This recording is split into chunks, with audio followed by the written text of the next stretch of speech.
Hi, I'm Greg Hunter. This is the weekly news wrap up along with my Thanksgiving message. I know I'm coming out one day early, but it is Thursday, November 22nd, 2018. And let's just start with a bit of a wrap up. Just some of the stuff I want you to look out for in the coming week or so and stuff that's going on. What I see, this border thing is hitting a fevered pitch.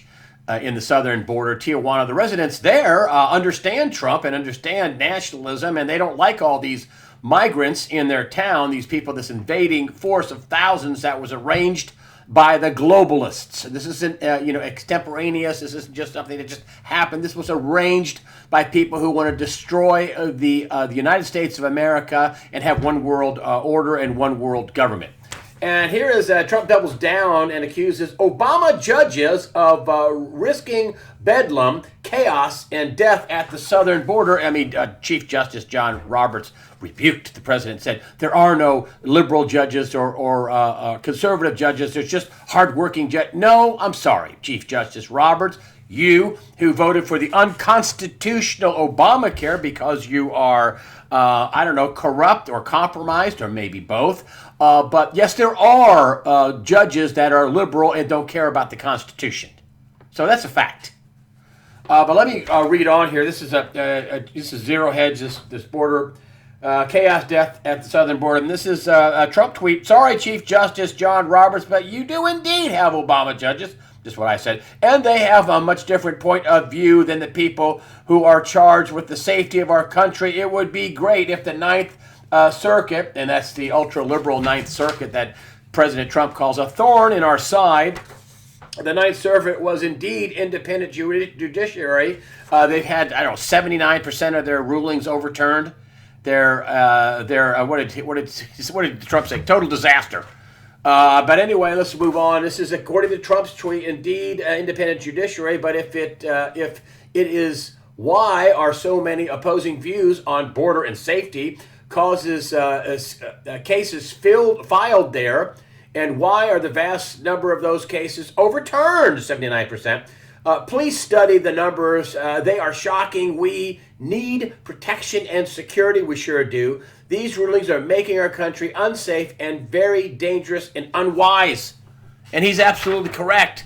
This is they take everything to the Ninth Circuit and they rubber stamp some ultra left-wing liberal opinion. Now Donald Trump is saying, oh, okay, well, let tell you what. I'm the president, and I will close the border if I have to, if things get really uncontrollable. Mexico made a huge mistake by letting these. They should have stopped them on their southern border. And they could have. And Mexico made a huge mistake. Now, they thought the problem would just pass on through to America, but nope.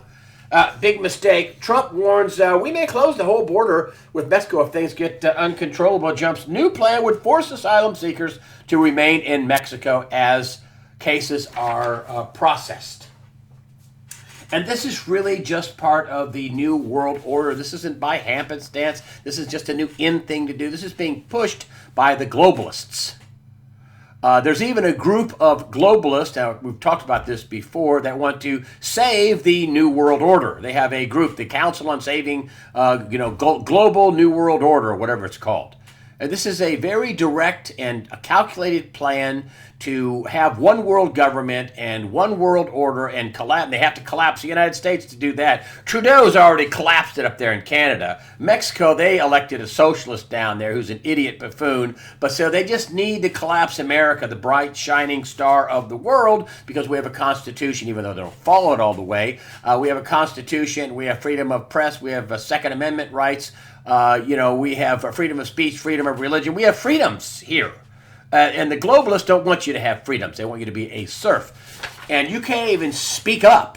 And here's a member of the European Parliament, that's an MEP, warns new UN pact will make it illegal to criticize mass migration. MEP Marcel de Graaf warns that the United Nations Global Compact on migration will make it a criminal offense for citizens and media outlets to criticize mass immigration. Now, we want to do you people in, and so, you can shut up about it or we'll make it a crime. One basic element of this new agreement is the extension of the definition, wait for it, of hate speech. So if you don't like mass immigration and illegal immigration. It's hate speech. The agreement wants to criminalize migration speech. Criticism of migration will become a criminal offense. And that's what the New World Order weasels over in Europe, and that's Macron and Merkel, who's losing her job. That's what they want. That's what they want for America. That's why they're arranging all these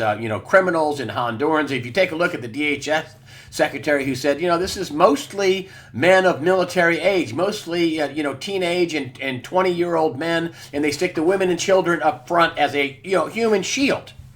So they also said that the president also said that he would would allow lethal force, which I'm for. This is an invasion. This isn't just a few people hopping the fence. You shouldn't shoot them. But this is they're wanting to rush and rush the checkpoints and rush the border and come over in the thousands of people. They've had huge fights, supposedly, reportedly, in the White House, saying you can't authorize the use of force. He actually authorized the use of force to protect our officers. The people at the Division of Homeland Security said that there's 500 criminal gang members down there. There's all kinds of crime in there. This is what they've identified so far. There's foreign nationals from the Middle East in this group. This is an invasion. I'm for the use of, if need be, lethal force. They have to know we're serious about our southern border. I know the Democrats just want a whole bunch of new illegal voters, which they had tons of voter fraud. I don't want to go into all that, but there are many examples of voter fraud and anomalies that can only be explained by voter and election fraud that happened in this past election. Supposedly, Division of Homeland Security is going to write a report about it. But this is what the globalists want. This is their plan: to flood the country. This is Saul Alinsky's right out of his playbook, Rules for Radicals, to cause as much chaos as you can, collapse the system, and rebuild the new one that you want. And in this case, it's democratic socialism, which is socialism, that's where the National Socialists, the Nazis in Germany, came from. They don't believe in the Constitution. They don't believe in your rights. They don't believe in God. They're atheists. They believe your God is the government, and that you don't have a say, that they know better than you what's good for you. But that's the kind of thing that's going on. That's the background noise of all of this. And here's something that I don't want you all to forget, and this is coming up, and it's kind of coming at the end. I'm surprised they're getting this done, even with that little weasel, Paul Ryan, the outgoing Speaker of the House, that, as I said before on USA Watchdog, he would try to do anything he could to flip the House. And hey, he did it. He did it. He ran all the seats with a very low funding, or nobody in the seats at all. The rhinos in the RNC didn't fund the House seats. McDaniels, the head of the RNC, I think his name's Romney McDaniels.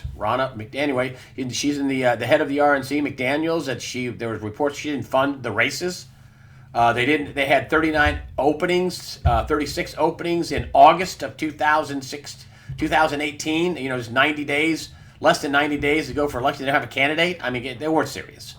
You know how many open spots they had for the Democrats in the race? Three.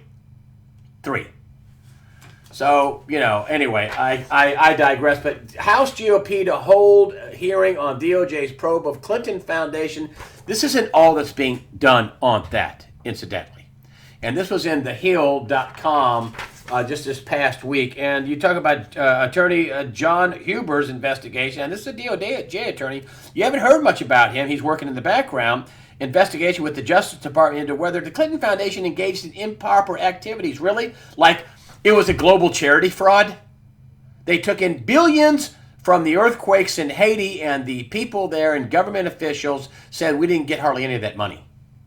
The Clinton Foundation is a global charity fraud. Incidentally, donations are down something like 90%. So the play to pay is over. Mr. Huber with the Department of Justice and FBI have been investigating at least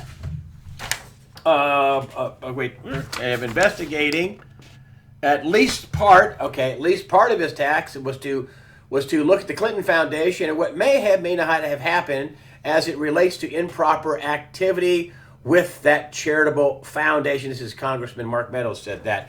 And remember that they took all this money out of Haiti, but that's not the only thing. You had with the Horowitz, the Inspector General of the investigation, and I pointed this out to you.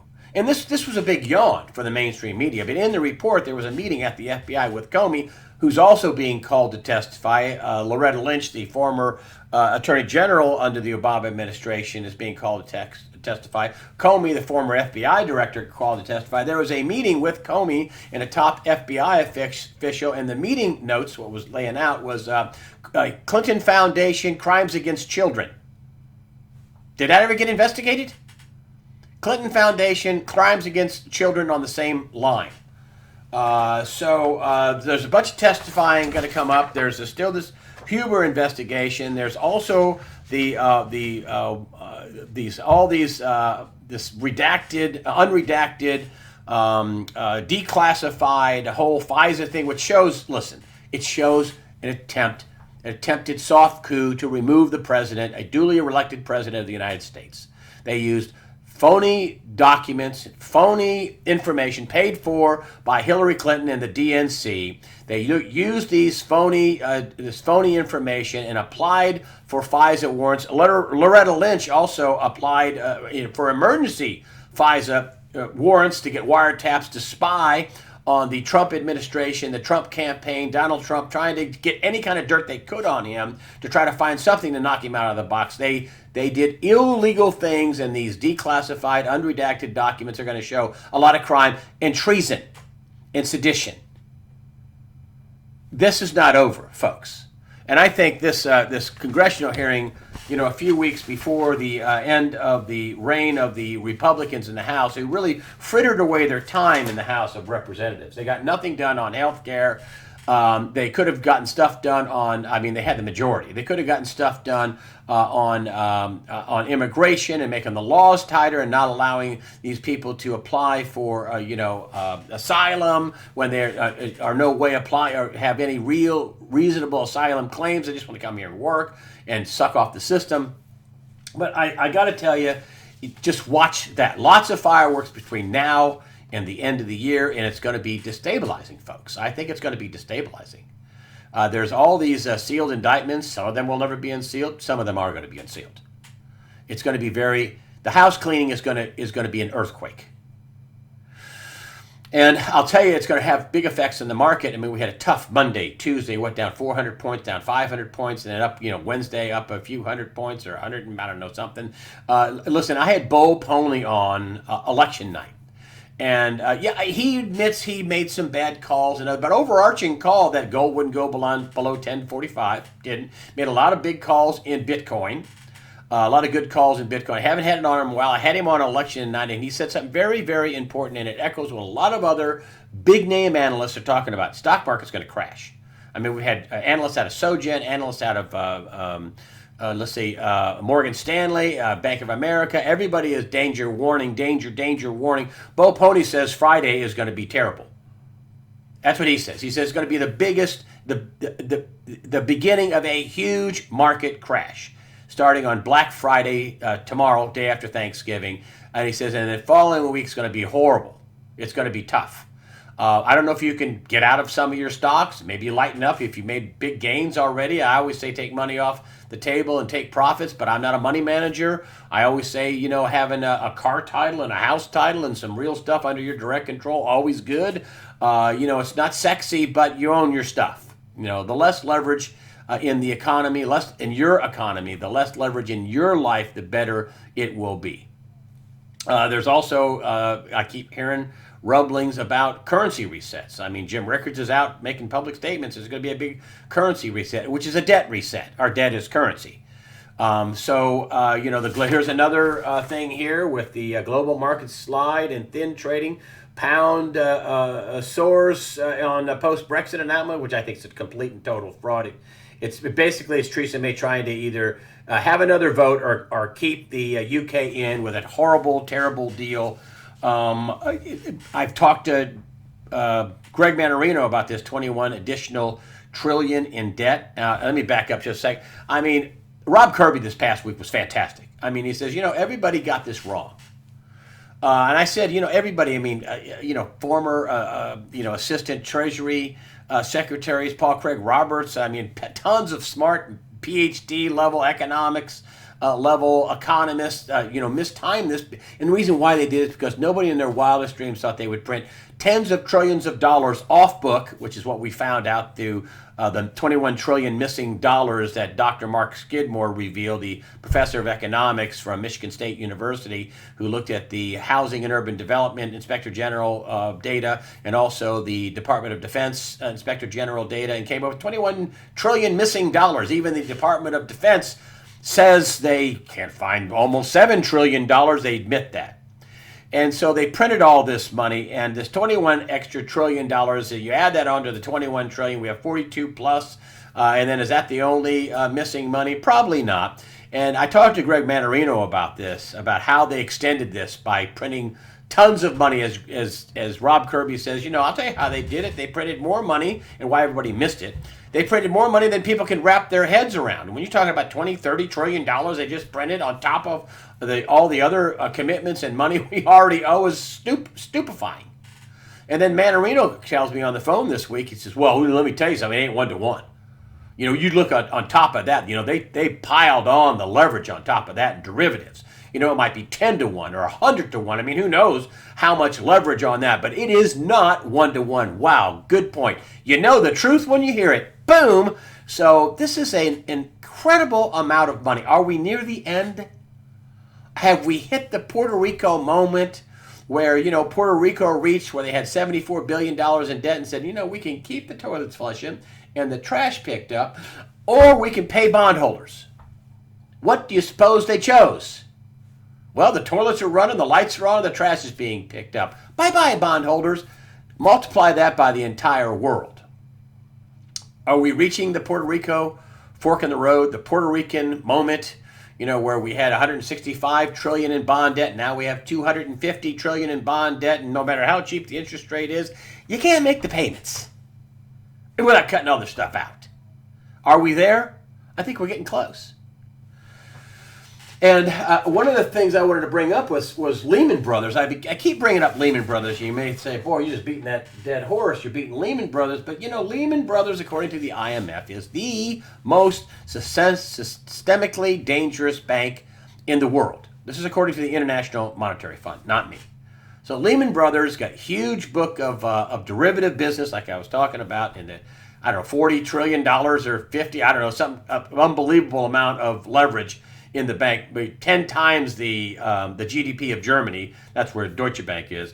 And, I was reading this thing online at Zero Hedge, a story that they did, that they didn't do it. Somebody else did it, but they added some stuff to it. But this is one of the points in it. No Lehman. Lehman Brothers would cause the 2008 meltdown. They let it go under. But they're saying no Lehman. Deutsche Bank is no Lehman Brothers. The Germans will never let its flagship fail, and neither would world policymakers. Oh, okay. So you're not going to let that fail. So you won't let that one fail. And then here we have Lehman stock 944. This is just on Wednesday, I guess, or Thursday in trading, and most systemically most dangerous bank in the world according to the IMF. Okay, so you're not going to let Lehman go down. How about Italian bonds? How about French banks? How about other systemically available banks? How much capital, gunpowder, are you going to use keeping Deutsche Bank afloat when all the other banks and institutions and bonds are tumbling? That's like, sticking your finger in this hole and a big chunk of the wall and water falls out on this hole. You can stop the dike and put all your resources in stopping Lehman Brothers go down. Here is a stock chart. I got this also off of Zero Hedge. Globally systemically important bank stock index. This is all the big banks. You see this looks pretty much just like what Deutsche Bank looks like. Now they're in single digits. Remember I asked Charles Nenner about that, and he says, I think it'll stop at $8. I said, what happens if it go past $8? Oh, well, sell. Then you're in trouble. But I mean, how much gunpowder and liquidity and money, how much do they put propping this up? What other stuff do they let go? Can they prop up Deutsche Bank and everything else? I wouldn't bet on that. I just wouldn't. Another thing I want you to look out for is, I'm in the grocery store, and I've never seen Melania, who's a former high fashion model, basically a 10. You would probably say her and Jackie O are the two best looking, most stylish first ladies in the history of the country, and I would give Melania, because she was a fashion model, I would give her the edge. Okay, never seen her on a single magazine cover. I'm going to put this together for you. Here is just something I saw this past week, and this is a quote from former President Obama. Very confident he would have won a third term. He can't, because, he can't win a third term because the law says 2 terms, that's it. How could he win a third term? Well, I've been seeing for weeks, and just this past week I saw this like frickin' frack right next to each other. Here, we're building a candidate, folks. Here we have, this is in November. Okay, Michelle, my own story. Oh, it's so interesting. Did you talk about your law license and what's going on with that? You talk about your failed school lunch program? Here's this. It's Town and Country. And look, notice this. Leading by example. Leading, she's a leader? She's a leader. And it's a whole deal. This cost me $14 to show this to you, folks. This is a whole deal of, she's here and... she's she's the best thing in the world, and she's, there's all the photos of her and the president and her children, which is fine. But what they're doing, it's funny though. You see her; she's been out of the White House for a couple of years, and Melania not a single cover. What are they doing? I think once Oprah said, "Yeah, I'm not your candidate," because they were trying to build her as the candidate. I think this is who they're trying to build. Now I don't know if they're going to be able to pull this off, but I think this is who they're trying to build as their 2020 candidate. This is a possibility, folks. This is, I think, what they're doing. And it's how President Obama could have a third term. And I'm not the only person saying this. Talk about completely unqualified. Talk about having no accomplishments whatsoever. She hasn't even served as dog catcher in Chicago, but she'd be the president of the United States. Really? So I don't know if they're going to do that or not. I have no idea. But it sure seems that way. And I've been seeing this for weeks, months. Her picture, magazine cover after magazine cover after magazine cover, and a former high fashion, perfectly appointed and dressed current first lady can't even get something on the back pages. I just think that's what they're doing. They're trying to build a candidate. And you notice that Oprah is no longer being mentioned as the 2020 run. I think she said no, and I'm not going to do it. And what did President Trump say? Oh, she won't run. I know her too well, which was a veiled threat. I got a Thanksgiving card from Colette Berry Reck. This is her card. It was very nice. She sent me a really nice, letter, Snoopy and hugs and whatever. She runs something called, very nice woman. She runs something called the Care Box Project of Rockbridge County. She sends care boxes to troops abroad, Air Force, Marines, Navy, Army, National Guard, Coast Guard, families. She puts together care boxes. Some of them are tailored for individuals. A lot of them are tailored for individuals. And I just wanted to get this out to you. 100%, charity care box project, Rockbridge County, P.O. Box 556, Lexington, Virginia. Colette, you're a saint. I wrote her back and said she's a saint. She is a saint, really, for doing this. If you read down here, support for this program. Oh, yeah, Colette Berry Reck. Support for this program is a community resource which 100% of the funds raised spent directly on the procurement and mailing of care boxes. Everything is done by volunteers. I'm going to put a link in the after the interview section of this to let you know that, if you wanted to donate some money to the Care Box Project, it's for a super good cause. These people, our service people have their necks and tails on the line, and they're out away from their families at Thanksgiving, Christmas, New Year's, you name it, they're gone. So she sends these boxes out. It's a very, very beautiful endeavor. Colette did not knowing I was doing this, didn't ask me to do this, but I'm doing it because I like her, and I think her project is fantastic. It's the Happy Thanksgiving Snoopy's card. I love it. Another thing, before I get into when I talk about Thanksgiving, is, Dick's. Hey, Black Friday. Deals on ammo, high-powered rounds, high-powered rifles, shotguns, you name it, buy our guns. These are the guys that took their cue from that high school student, Hogue, who's funded by Soros, who's anti-gun. But, when it comes time to making money, buy our guns, get in our store, 25% off everything, deals on ammunition. Listen, there's deals on ammunition. Dick's, Field and Stream. What do my friends say? I ask him, would you ever shop there? If on a going out of business sale, they're getting creamed. They're trying to get people in with all these gun advertisements. But I find that to be unbelievable. But Thanksgiving is really about giving thanks. And one of the things that jumped out is this term, doorbuster. Doorbusters. You mean when somebody busts in a door and people get trampled like at some big department store? Doorbusters, just more doorbusters. Here doorbusters, it's everything door. We're busting down the door. Listen, come on. That's not what Thanksgiving is really about. What Thanksgiving is about is thanking God, thanking Jesus, thanking your Maker, giving thanks, and and thank you for the good times. And I tell you, man, I started this site in August of 2009, August 24th, 2009. But the year before was the hardest year of my life.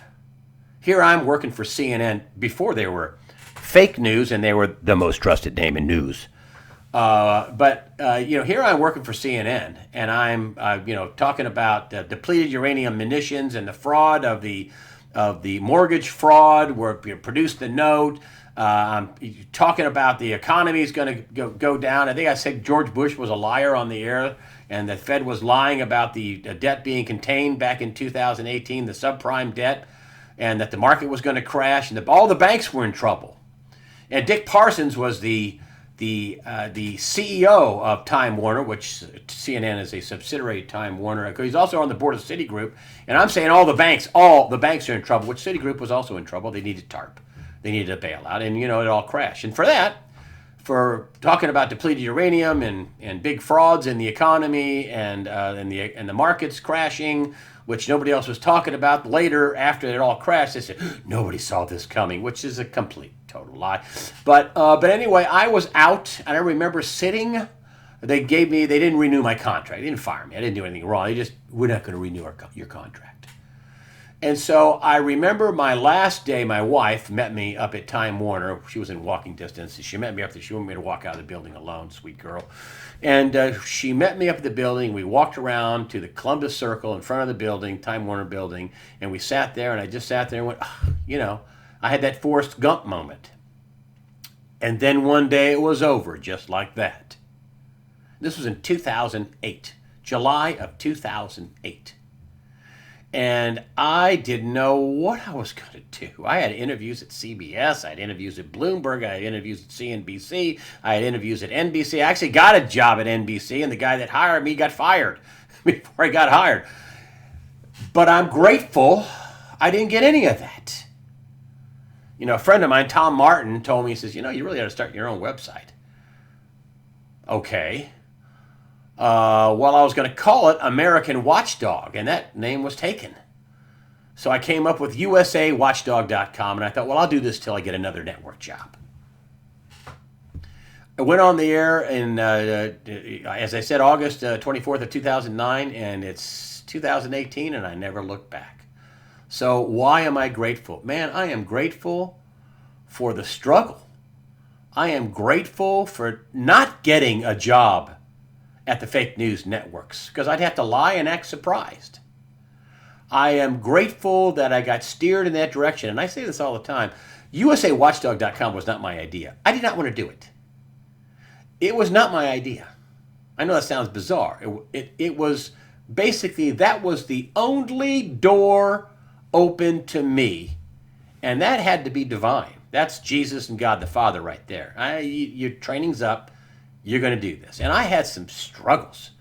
I'm telling you what, I cashed out, as I've said, and I'm not doing this to wham. I'm doing this I cashed out my 401k and lived on it for 4.5 years. Paid all the taxes, paid the penalty, lived on it, right? And so, but there were some times where I was just struggling. And I remember telling my, who's still with me, the guy that helped me come up with the idea, and came up with putting this all together. His name is Hanen, a smart guy in New York, brilliant guy, and honest as the day is long. And there were times where I'd tell him, I said, I feel like, that character in Officer and Gentleman. You have Lou Gossett Jr. and what's his name? The other guy was Richard Gere, had just been in the ring fighting, and Lou Gossett Jr. character just cold cocked him, won the fight. He was sitting all bloody faced in the middle of the ring. That's the way I felt. Sitting all in the middle of the ring, and Lou Gossett Jr. said, "Why don't you just quit?" His name was Mayo. "Why don't you just quit?" His nickname was Mayonnaise. "Hey, Mayonnaise, why don't you just quit?" To Richard Gere's character. And his retort was, "Because I got nowhere else to go." That was me. I was all bloodied in the ring, and I just had my tail kicked by the world, and I just had no place else to go other than USA Watchdog. And man, am I happy and grateful for the struggle, because it got me here. And I learned so much. And I hopefully have put out some information where people also learned about what was going on. And hey, I don't have to be ashamed of saying, I love Jesus. Yeah, that gets you fired on networks. If you stopped every newscast by saying, fear not, prepare yourself mentally, physically, above all spiritually, fear not, God the Father and His Son Jesus Christ are in control. Woo! You'd be called up to the head office. Not here. Jesus is not a myth.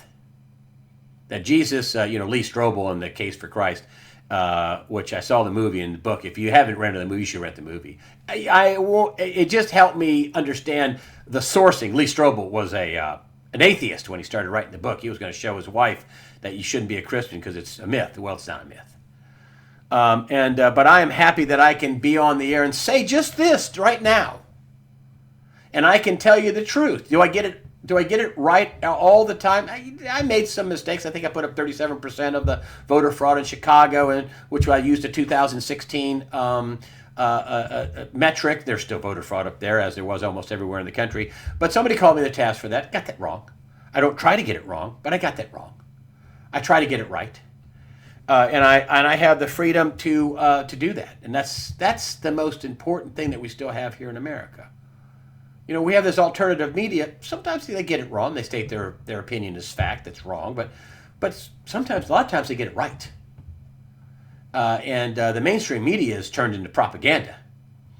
And yet we still have the First Amendment right, and we are still, even though we're being attacked by big tech, everybody, Alex Jones on down to little people like me, everybody's under some sort of attack all the time. Either you're being destroyed in search, or somebody's trying to break into the back of your site, or they're putting your emails in spam when you send out an email, which happens to me all the time. I get people still today saying, I check my spam box, it'll be 2 or 3 weeks after I send a thank you for your $10, $20, whatever your donation. People think, oh, you never wrote me back, and they check their spam box. There's his email. So I try to personally write a thank you to everybody, but that's just more of them trying to do what they're doing. But it's not working. And so what I want people to concentrate on is I want them to concentrate. If you're in the middle of a struggle, it's for a reason, and it's probably going to get better for you at some point. And if you've already had the struggle and you're in a pretty good clear area for the moment, look back and enjoy the clear area. Look back and enjoy what you have. No matter whether you're in the middle of the struggle or not, try to find something, anything, to be thankful for. And if you start doing that, you'll probably find something to be thankful for. And that's really what Thanksgiving's about. Being grateful. Being grateful and thankful. And with that, I say to you, no matter what happens, I've been saying this in my emails back to people, is that it's going to make it freaky and scary. There might be this release of this information, unredacted, declassified information about this FISA abuse, which is treason, fraud, and sedition. It's going to send some people to jail. I think the markets are getting shaky. I think the debt cycle is near its end. And thank goodness we got Donald Trump, which incidentally, this 21 trillion didn't happen under his watch. What Mark Skidmore found out on the 21 trillion happened before Donald Trump even ran for election in 2015. Now, they probably kept adding to it, in the background. But at some point, we're going to get some huge debt reset, currency reset. And I'm so happy and grateful that Donald Trump will be there. As Jim Sinclair said, we're going to go from the art of the deal to the science of bankruptcy. And that's really probably what's going to have to happen. There's going to be some pain. I just want you to be, and there's going to be some disruption, and I just want you to not be fearful. I want you to be informed. I want you to go, yes, okay, I knew this was coming, all right? So with that, happy Thanksgiving. Be grateful, folks. Thank the good Lord. Prepare yourself mentally, physically, and above all, spiritually, because you should fear not. God the Father and His Son, Jesus Christ, and the Holy Spirit are firmly in control. Happy Thanksgiving.